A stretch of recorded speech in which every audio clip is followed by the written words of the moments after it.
Hola, mi nombre es Harley Schlanger. Bienvenidos a la videoconferencia internacional del Instituto Schiller con nuestra presidenta y fundadora, Helga Sepp-LaRouche. Estamos en una situación estratégica que avanza rápidamente. Hay muchos acontecimientos importantes que están sucediendo. Probablemente el más importante es el golpe que se llevó a cabo esta semana en Italia, a nombre del Banco Central Europeo, de la Unión Europea y de la City de Londres. Y yo creo que esto no se entiende en Estados Unidos. ¿Cuáles son las repercusiones más amplias? Helga, ¿por qué no empezamos con eso? Sí, yo creo que es una situación dramática, porque los partidos Lega Nord y el Movimiento 5 Estrellas recibieron el voto mayoritario. Y luego el presidente de Italia básicamente rechazó a un gobierno propuesto por estos dos partidos, porque habían propuesto como ministro de Finanzas y de Economía a Paolo Savona. Savona es miembro de la élite. Él fue el dirigente de Confindustria, la Asociación Industrial de Italia. Él fue ministro en un gobierno previo. Y él trabajaba con el Banco Central y estaba a favor del euro al principio.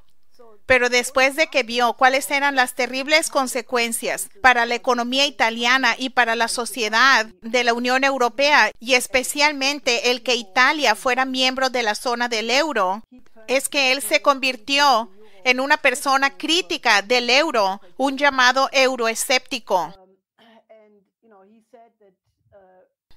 Y él dijo que el euro le dicta las órdenes a Italia, como se hizo con el Tratado de Versalles de 1919, que fue toda una prisión de la deuda para todas las naciones afectadas por él. Él también dijo que, por lo tanto, Italia necesita un plan B. Y sin embargo, él dejó totalmente claro esta pregunta de que si él posiblemente se convirtiera en un ministro, de que no tenía la intención de abandonar al euro y que solamente quería negociar mejores condiciones para detener la austeridad, para que hubiera una inversión en la economía real, y que él quería renegociar el Tratado de Maastricht, el Pacto de Estabilidad, junto con las otras naciones del sur de Europa afectadas. Y obviamente esto fue demasiado para Bruselas, que absolutamente impuso una presión, especialmente el presidente del Banco Central Europeo, Draghi, fue mencionado en la prensa italiana, pero también Bruselas en general pusieron presión al presidente italiano Mattarella para rechazar esto. Esto es increíble. Aquí hay una elección de la mayoría de la gente y Mattarella dio un discurso en el que anunció que no aceptaría este nuevo gobierno, y él dijo que era porque Savona preocuparía a los inversionistas extranjeros. Y esto ha sido un gran escándalo, primero que nada, pero también causó una reacción violenta. Ante tal descaro, se ha demostrado de que no existe la democracia en la zona del euro. Y esta no es la primera vez que esto ha sucedido. Ya en el 2011, la canciller alemana Merkel y el presidente francés Sarkozy pusieron una presión similar para sacar al primer ministro italiano Berlusconi de su cargo, lo que llevó a que llegara al poder el gobierno de Monti, que aumentó la austeridad y aumentaron dramáticamente las dificultades económicas en Italia desde entonces. La situación italiana es desesperada y la gente está molesta. Y lo que ahora es muy probable, después de que trataron de imponer a un gobierno tecnocrático bajo Cottarelli, pero hubo una encuesta en el Parlamento y descubrieron que Cottarelli no recibiría ningún voto, que ni siquiera el Partido Democrático, que perdió la elección, se atrevería en este clima a votar por él, pero se abstendría. Así que terminarían con lo que llaman en Italia una bruta figura, y Mattarella perdería su reputación totalmente si hubiera seguido con esto. Ahora las opciones son de nuevo tratar de formar un gobierno de coalición entre el Lega Nord y el Movimiento 5 Estrellas. Si eso sucede, tomarán lugar elecciones anticipadas. Estas podrían ser tan pronto como septiembre o octubre. Yo no creo que es realista que estas elecciones sean para finales de julio porque todos los italianos están de vacaciones. Entonces, lo que es más probable es que estos dos partidos tendrán más votos debido a lo que acaba de suceder. Así que esto completamente ha tenido un efecto de boomerang y ha sido contraproducente para aquellos que trataron este golpe, pero realmente está desacreditando a la Unión Europea. Y ahora se hace público de que trataron de hacer lo mismo en contra del gobierno austriaco, excepto que el presidente de Austria, Van der Bellen, se rehusó directamente a que hubiera tal intervención. Pero esas son las tácticas de Bruselas y obviamente están completamente en contra de los intereses de los países miembros. Y esto se vuelve cada vez más claro. Realmente, lo que es sobresaliente en la hipocresía es que aquí hay personas que dicen que tenemos nuestras tradiciones democráticas y sin embargo, aquí hubo una votación que es más democrático que un voto, que le dio la mayoría a dos partidos, a quienes luego se les negó el derecho de formar un gobierno porque iba en contra de lo que querían los banqueros y los mercados. Es por eso que es correcto llamarlo un golpe, y es muy similar a lo que vemos con el Russiagate en Estados Unidos, donde a las élites no les gusta la dirección del presidente, así que tratan de deshacerse de él. Helga, quisiera examinar un par de aspectos sobre la economía aquí, porque creo que esto es realmente crítico para que la gente lo entienda. Los regímenes de austeridad supuestamente están diseñados para reducir la deuda, pero en realidad tienen el efecto contrario, ¿no es así? Oh, sí.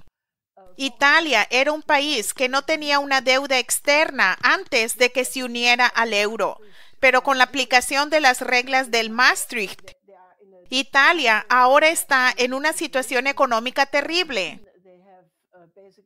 Esta tiene, por ejemplo, si tomamos un parámetro típico, el desempleo de la juventud, yo creo que como 50% de los jóvenes italianos no tienen ni un trabajo ni una educación. Hay un fenómeno de que 2 de cada 3 jóvenes entre las edades de 18 y 34 años aún viven en el hogar porque no pueden permitirse tener su propio apartamento. Los llaman mamoni, los niños de mamá. Esto ha llevado, entre otras cosas, a la situación de que Italia, que sigue siendo un país católico, tiene la tasa de natalidad más baja de toda Europa, porque tiene una curva demográfica que se derrumba rápidamente y los jóvenes que viven en casa no pueden darse el lujo de casarse, no pueden permitirse tener su propia casa. Muchos industriales de nivel medio se han suicidado. Toda la situación económica en el sistema de salud es terrible. La gente ya no tiene apoyo para todo tipo de cosas médicas. Así que la gente está dirigiéndose hacia esos partidos que están criticando a estas políticas de austeridad y que prometen implementar la Glass-Steagall. Porque esto no solamente está en el programa de los dos partidos, sino que también está en el contrato de coalición entre ellos, así como también la creación de un banco de inversiones para la inversión en la producción real. Así que, aunque estos partidos son problemáticos en algunos aspectos, hay gente en ellos que es problemática. No digo que este es un resultado maravilloso, pero es realmente más razonable de lo que es la política de Bruselas ahora. Y como pueden ver, hay en este momento un intento de una guerra financiera real en contra de Italia. Moody's, por ejemplo, el 25 de mayo amenazó a bajar de calificación a la deuda de Italia, que está realmente a 2 puntos por encima del nivel chatarra. Y hoy básicamente ordenó la revisión de los 12 bancos italianos más grandes. Todo esto ha resultado en el hecho de que la extensión de la deuda con respecto a Alemania o los otros países ha aumentado en 300 puntos, lo que hace que sea más costoso para Italia conseguir préstamos. Y eso solo empeora la situación. Es difícil decir qué sucederá, pero ahora también se habla de un contagio a España, a Grecia, a Portugal. Así que creo que estamos realmente en una situación muy dramática. Y la gente debería pensar, este es un momento para reflexionar.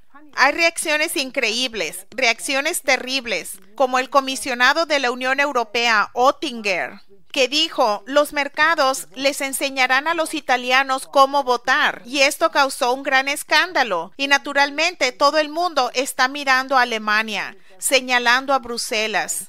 Esto ha creado que no haya una unión en Europa. E incluso gente como Paul Krugman o Wolfgang Munchau, el editor asociado del Financial Times, dijeron que esto fue un terrible error. El Wall Street Journal dijo que esto fue un terrible error porque lo único que hará es que los llamados partidos populistas obtengan más votos la próxima vez.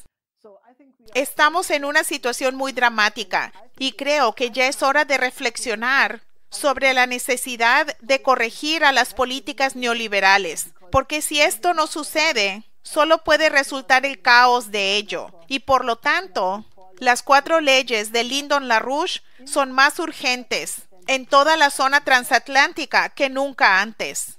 Así que hay un problema cuando hay comentaristas y líderes políticos que le responden al voto de los ciudadanos diciendo, bueno, es el populismo ignorante, cuando de hecho la gente está perdiendo sus ahorros, está perdiendo sus hogares. Cuando Italia fue sacudida por los desastres, incluyendo el terremoto, la Unión Europea le dijo que no podía reconstruir sus centrales eléctricas. Helga, tú mencionaste a los bancos. Hay una situación que sucedió no hace mucho, donde se llevó a cabo un rescate interno en Italia, que le robó los ahorros a la gente. Así que este es el por qué estos 2 partidos apoyan a la Glass-Steagall. Y como lo entiendo, y tal vez tú tienes una mejor idea de esto, una de las razones de la reacción histérica de Bruselas es precisamente eso. La Constitución de la EU no permite a una Glass-Steagall y aún los italianos dicen que eso es lo que quieren hacer con su sistema bancario, asegurarse de que los bancos estén al servicio de la población. ¿Eso es parte del problema? Oh, absolutamente. Si Italia implementara la Glass-Steagall bajo las reglas de la Unión Europea, eso no sería posible. Por lo tanto, ya sea debería dejar el euro o la Unión Europea debería cambiar. Y eso fue muy, muy claro. También esos 2 partidos quieren que se terminen las sanciones en contra de Rusia. Así que tienen una intención similar de que la relación con Rusia vuelva a estar en buenos términos, como es el caso con el presidente Trump. Así que esto no se ha resuelto. Pero yo creo que es un reflejo de que hay algo extraordinario sucediendo.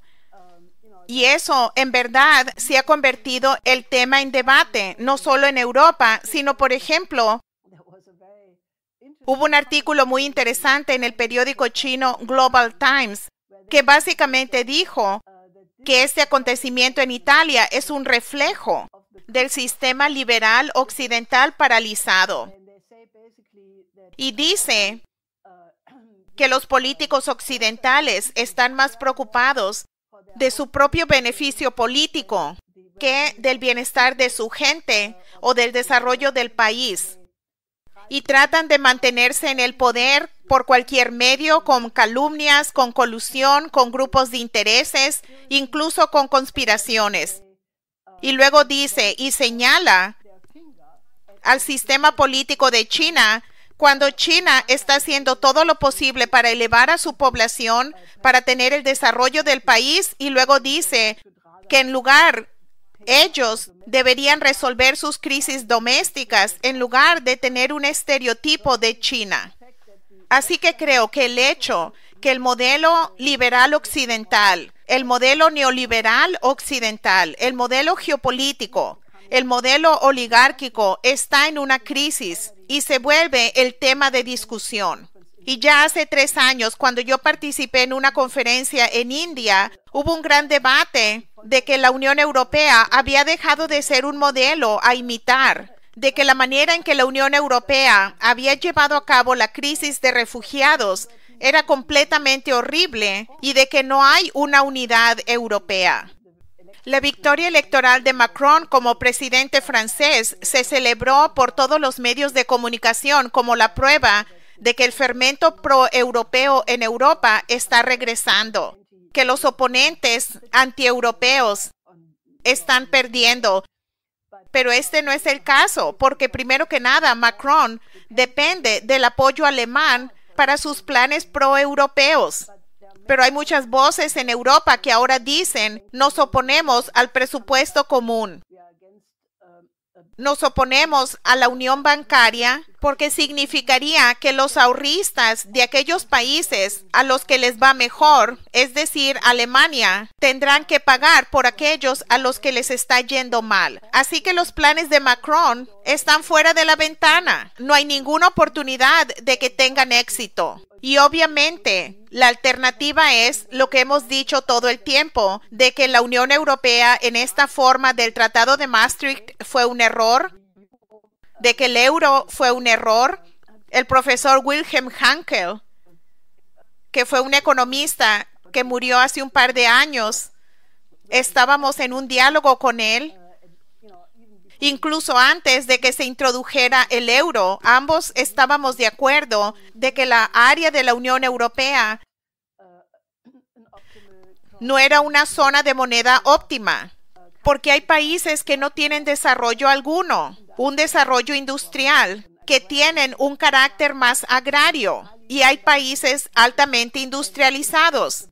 Y la promesa de que conduciría a que hubiera menos diversidad en el desarrollo en Europa nunca fue una idea real. Ahora la diversidad es mucho mayor, los ricos son más ricos, los pobres son mucho más pobres. Incluso un analista del Commerzbank dijo hoy de que el euro todavía es un experimento que puede fracasar, que es exactamente lo que el profesor Hankel había pronosticado. Y yo había propuesto desde hace mucho tiempo reemplazar esta construcción del Tratado de Maastricht con una alianza de repúblicas soberanas de acuerdo al espíritu de Charles de Gaulle, porque podemos trabajar perfectamente juntos como países soberanos por una política común, no para una Europa como tal, pero para lo que Xi Jinping llama los objetivos comunes de la humanidad o la comunidad compartida para el futuro de la humanidad.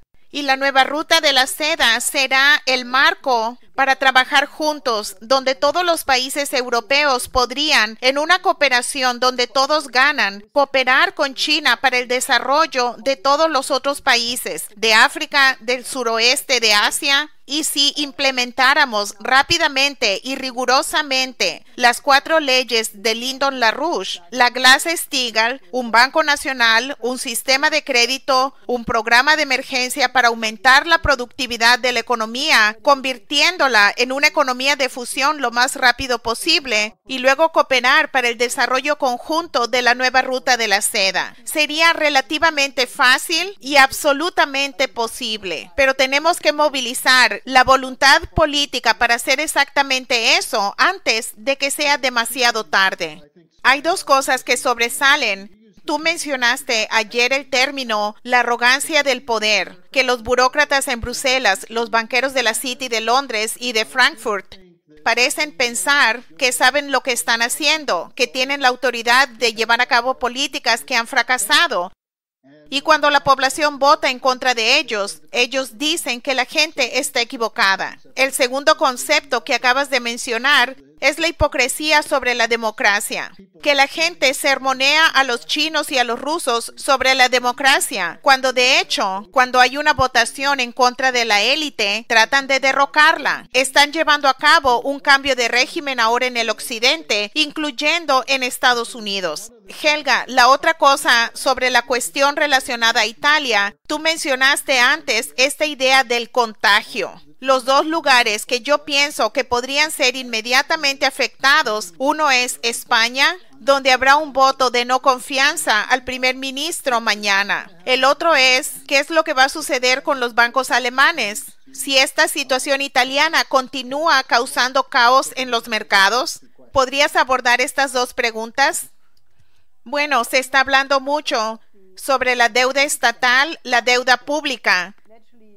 Naturalmente, los bancos alemanes, franceses y belgas son los más afectados por el hecho de que tienen bonos italianos. Pero eso es relativamente un problema menor en comparación de los valores no existentes de los derivados. El Deutsche Bank está en una situación muy difícil. Ellos tienen ahora a un nuevo director general que trata de deshacerse de la parte de la banca de inversiones del Deutsche Bank. Pero en las 2 últimas décadas, eso se ha convertido casi en su totalidad el Deutsche Bank. Así que ahora simplemente me pregunto que para cambiar eso, cuando el Deutsche Bank todavía tiene una gran cantidad de los llamados derivados nivel 3, esos derivados que no tienen un valor en los mercados porque esencialmente no se pueden vender. Así que esto puede ser un catalizador de una gran erupción de la crisis. Las acciones del Deutsche Bank cayeron justo por debajo del punto psicológico, no solo psicológico, pero también el punto económicamente crítico de 10 euros por acción. Así que yo creo que estamos en medio de un gran polvorín. Está la crisis italiana que no se ha resuelto. La situación de Grecia básicamente está de nuevo en la agenda. Hay un gran caos social en Grecia. También en Francia en contra de Macron. Hay una situación muy inestable políticamente en España. Mañana va a haber el voto de no confianza que también podría catalizar acontecimientos. Y luego está la deuda corporativa. Así que todos los parámetros son peores que los del 2008. Por lo tanto, la urgencia, dado el hecho de que los sistemas bancarios europeo y estadounidense están absolutamente entrelazados y representan un riesgo conjunto. Una vez que hay un derrumbe en un punto, rápidamente podría estallar en un completo derrumbe del sistema. Eso de nuevo hace que la cuestión de la Glass-Steagall sea urgente y todos los tipos de reformas por las que hemos luchado por muchos años. Ahora, otra situación que parece que está avanzando en una dirección relativamente positiva es la reanudación de las pláticas entre Corea del Norte y Estados Unidos. Corea del Sur está involucrada, los japoneses están involucrados y por supuesto los chinos están involucrados. Se habla de que incluso podrían revivir la idea de una cumbre el 12 de junio. ¿Qué es lo último que sabes sobre la situación en Corea? Eso en verdad luce muy prometedor. A pesar de los esfuerzos de los medios de comunicación guerreristas que han ridiculizado al presidente Trump por haber tenido la idea de posponerla, pero luego volverla a poner en el orden del día para el 12 de junio poco después. La situación parece muy bien. El ministro del Exterior ruso, Lavrov, actualmente está en Corea del Norte y dijo que Rusia va a ayudar a asegurarse de que todo el proceso de la desnuclearización gradual y de que se eliminen gradualmente las sanciones básicamente suceda en armonía, lo cual obviamente requiere que haya muy buena gestión y buenos esfuerzos diplomáticos. Como dices, los chinos están obviamente involucrados y Japón también está muy interesado. Y básicamente en este proceso, el presidente Moon Jae-in de Corea del Sur ha fungido como un gran mediador entre Corea del Norte y Estados Unidos. Así que yo creo que la intención de toda esta gente involucrada es que sea un éxito. Y nuestros amigos en Corea del Sur son completamente entusiastas y nos dicen que el sentir en la población es extremadamente feliz sobre este proceso de una unificación potencial con el norte. Y la promesa de China, de Rusia, de Estados Unidos, de convertir a Corea del Norte en un país rico, desarrollándolo industrialmente, también está causando un tremendo sentir de optimismo en Corea del Norte. Así que nuestros amigos básicamente piensan que es imposible detener esto porque el que Kim Jong-un no tomar esta dirección cuando todo esto existe, el espíritu de la alegría y del desarrollo, no será posible. Y yo creo que es muy importante, obviamente, el que se tenga a la nueva ruta de la seda como un marco ambiental para los acontecimientos entre Corea del Norte y Corea del Sur. Es una dinámica completamente diferente a la que se tuvo con la unificación alemana, que también fue una gran promesa. Nosotros le llamamos la hora estrella de la historia, uno de esos momentos raros, cuando realmente se puede cambiar los acontecimientos históricos. Pero entonces sabemos lo que sucedió debido a Bush, Thatcher, Mitterrand, el sistema bancario internacional. Esta oportunidad se perdió debido a que implementaron la terapia de choque en contra de los nuevos estados orientales de Alemania, lo que condujo a una desindustrialización total, de la cual el este todavía no se ha recuperado hasta la fecha, y se llevó a cabo en el contexto de la desindustrialización total de la Unión Europea implementada por el Tratado de Maastricht. Así que yo creo que esta situación de Corea es mucho más esperanzadora de lo que resultó ser la consecuencia de la unificación alemana, que realmente es una vergüenza y necesita una inspiración. Así que podríamos importar el espíritu coreano a Alemania. Y esa misma red que identificaste que llevó operaciones en contra de Alemania es el grupo detrás del Russiagate y los esfuerzos de atar las manos de Trump para que esté bajo el control de la red neoconservadora y neoliberal. Hay algunos acontecimientos en torno al Russiagate con Charles Grassley, con la denuncia de un triunvirato de las operaciones del MI6 y la CIA, incluyendo a Mifsud, Downer y Helper. ¿Pero a dónde crees que se dirige todo? Estamos en el segundo año de la investigación de Mueller. ¿Qué crees que se debe hacer para desbaratar esto? Estamos empezando a circular un nuevo informe exigiendo que los documentos se hagan públicos. ¿Creará esto el efecto necesario, Helga? Absolutamente. Porque ahora se ha vuelto entre ciertos círculos algo común de que este fue un golpe británico. Hay un artículo muy interesante en la página de Pat Lang que básicamente dice el complot para masacrar a la presidencia de Trump, donde el autor dice que fue la inteligencia británica, que fue el servicio secreto GCHQ que hizo esto. Y es exactamente lo que hemos publicado en dos expedientes muy importantes. Y en el momento de que estos documentos sean publicados, se puede tener una catarsis total y se puede limpiar todo el establo de augías, de toda la mierda o, para el caso, de todo el estiércol. Y yo creo que es muy importante que todo esto tendrá consecuencias legales. El senador Grassley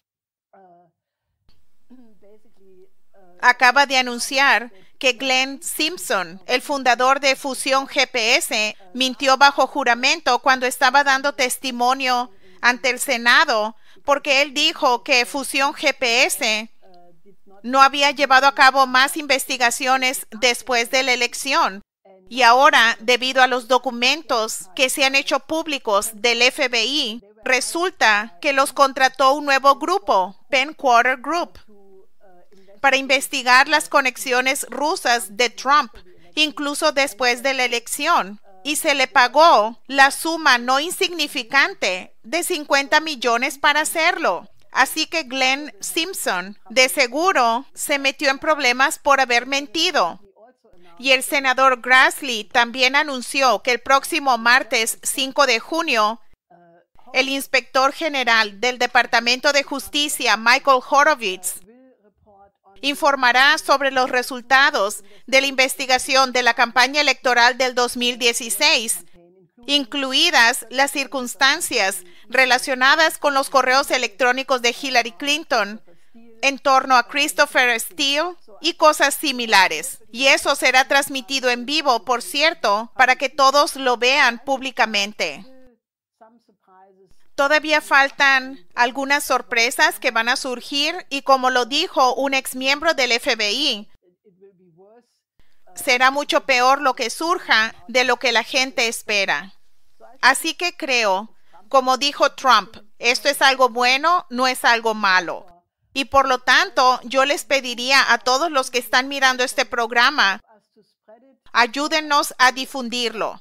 Ayúdennos participando en la pelea por una solución para que haya un nuevo programa económico. Las 4 leyes de Lyndon LaRouche para que Estados Unidos y los países de Europa Occidental se unan a la nueva ruta de la seda, porque la solución está absolutamente ahí. Y la humanidad podría crear una nueva era de la civilización si limpiamos a estos establos de augías y en su lugar implementamos algunas políticas decentes de una cooperación donde todos ganan entre las naciones soberanas. Y yo creo que estas cosas van a seguir siendo publicadas porque hay mucho más que ha estado oculto, incluyendo el papel de gente como Brennan y Clapper. El informe del inspector general va a enfocarse en Comey y McCabe. A McCabe lo corrieron de manera vergonzosa y Comey, a pesar de su intento de hacer una gira para presentar su libro, ahora se le mira como algo penoso. Esto podría quedar al descubierto y destruir a estas redes. Helga, para concluir, tú mencionaste la importancia de Corea del Norte y las conexiones con la nueva ruta de la seda. Hay nuevos informes sobre la influencia de la nueva ruta de la seda en África que creo que apuntan a ese tremendo potencial dinámico del nuevo paradigma y creo que sería muy útil que compartieras un poco de esto con nuestro público. Hay nuevas cifras sobre lo que ha hecho la inversión china y el desarrollo chino en África en los últimos 10 años. Y hay un nuevo libro publicado por una señora, Irene Yuansun, sobre África como la próxima fábrica del mundo. Y eso es efectivamente lo que mucha gente ha empezado a decir, que debido a la participación de China en África, que África será la siguiente China en el periodo próximo. Y aunque no quiero repetir todas las cifras aquí, son muy impresionantes.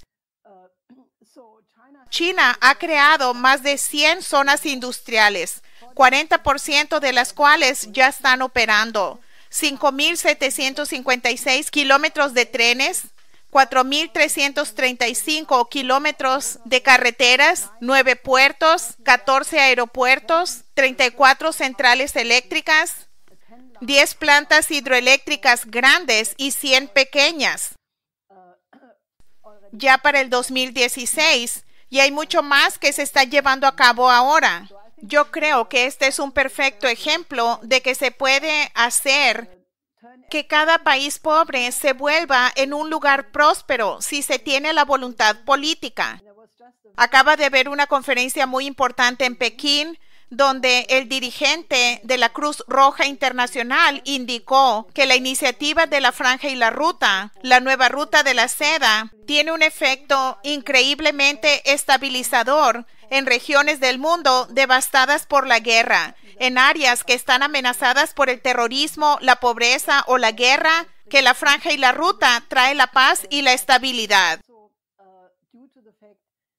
Y yo creo que esto también se refleja en el hecho de que por primera vez China ha superado a Estados Unidos en términos de la expectativa de una vida saludable.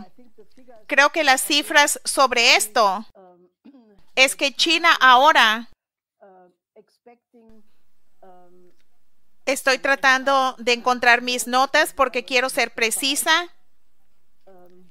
No las tengo aquí. De cualquier manera, yo creo que la esperanza de vida de cada recién nacido en China de tener una vida saludable, es decir, aparte de la esperanza de vida total, es de 68.7 y en Estados Unidos es de 68.5%. Ahora, la longevidad total aún es un poco más larga en Estados Unidos, pero se está derrumbando, mientras que en China está aumentando.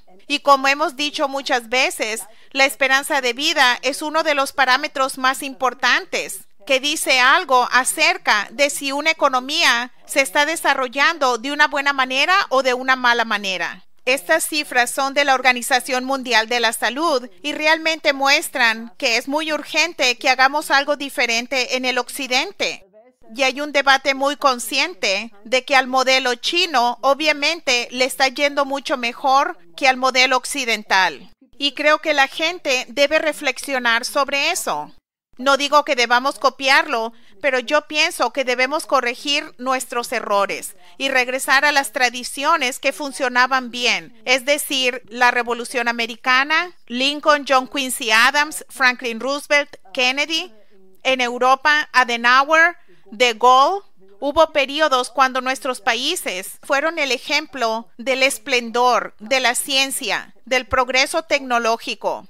Y yo creo que realmente debemos reflexionar el hecho de que este impulso de los últimos 50 años, pero especialmente de las últimas 2 décadas, en la desregulación neoliberal del sistema bancario, de obtener ganancias por sí mismas a costa del bienestar general, ha sido un gran error. Ha alienado a la gente de las instituciones y se refleja en este tipo de votos. Lo que vemos con el Brexit, lo que vemos con el voto italiano, y esto continuará hasta que corrijamos nuestros errores.